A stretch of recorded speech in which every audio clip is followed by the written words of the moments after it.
So that's it. We love the Nigeria Professional Football League. Highlights in the game between Warri Wolves and Niger Tornadoes. Football in Nigeria is getting better week after week. And then we love the teams that are actually making it so. Last season, Warri Wolves, that team, they showed a lot of promise, and then they made it to the continent.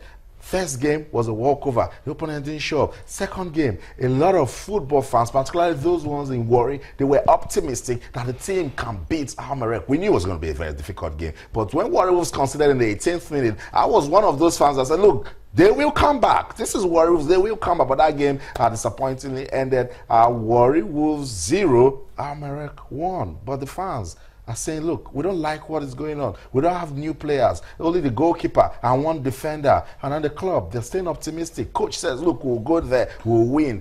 Players say, we'll go there, we'll win. We have the chairman of Warri Wolves joining us now live in the studio. Etu Moses joins us now. Good to have you around. Okay, good evening. It's a pleasure linking up with you. That's right. That's right. So, the chairman of Warri Wolves is here. Let's get you join the conversation. Our fans of Warri Wolves, let's talk about the club now. Warri Wolves this season. First, we want to understand, why did the club allow so much influential players to leave, and then we're not seeing good replacement for those players? Well, they had to leave because there were some issues which could not be agreed on. When I was appointed, I tried as much as possible to lure them back. But some of them insisted that they were being owed money, they were being owed sign and all those things, and we tried to make them known. At that time, they should have come back so that we resolve all these issues. But at that time too, because of the success of last year's season, teams like Enyimba, Nasarawa United, all of them keep on coming, and they were coming with big money. So, but these boys felt, well, with this money coming, all they need to do is to go. But we tried within a short time to get this, some other capable players. They are very good.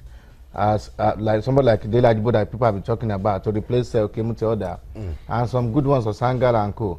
But the problem is that they've not been able to actually blend. They've not been able to actually, come together to play as a team. And it took us 4 years to build that team. But I know a lot of people, because of what happened on Sunday in Warri, where we considered that goal and we couldn't actually equalize. We couldn't come back because, we lost a lot of chances, really. In the first half, we lost 2 chances. But another good opportunity presented itself in the second half with a Feyarere, one-on-one with the goalkeeper. And he lost it. But like what the coach said and like what you said, we are very, very optimistic.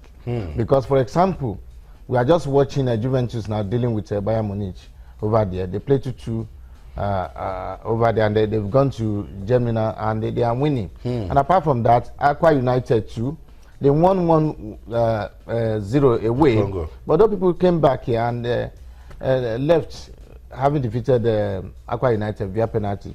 So we've told our boys the ball is in their courts. If they win over there, they'll make history. If they lose, well, they know. But Moses, be sincere, do you have the quality? Do you have the sort of, because this is the CAF Champions League, do you have the sort of machinery to go to Sudan, Amarek, and then get a victory? We have them. If you can see the boys, we have them. Something actually went wrong that day. They themselves, they've been trying to find out. Like, I met the captain before coming to this place, and I told him, look, I'm going to China. What do I tell the people? Yes. They said I should tell them that, look, they are going. We've seen the America, even though we watched them before, because I had to give the coach the video clips of the past matches they played against TB Mazembe and even their league games. But now we've seen what they can do. They play from the flanks and all those things. So we are going to map out our own strategy too. When we get there, try as much as possible to score that goal first. That's what we're telling the players. We score first, then from there, anything can happen. And we're working on penalties and all those things. In fact, 11 players on the field that they should be able to. We've been doing that. But what's also wrong with the club being able to keep coaches?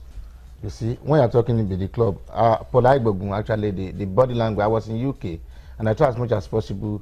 When I discovered that government would be giving me that responsibility to manage the Warri Wolves, I talked to him to come back home. And at that time too, Enyimba very well, right from the onset. Everybody knows Enyimba in this country.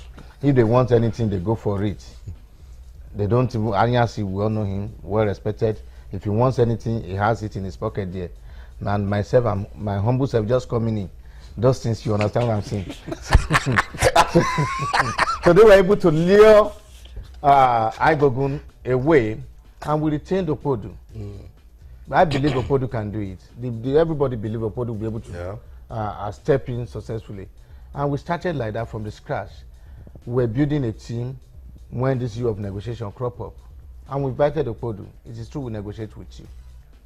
And when we got there on that was their life. Opodu actually came in as a chief coach. Yeah.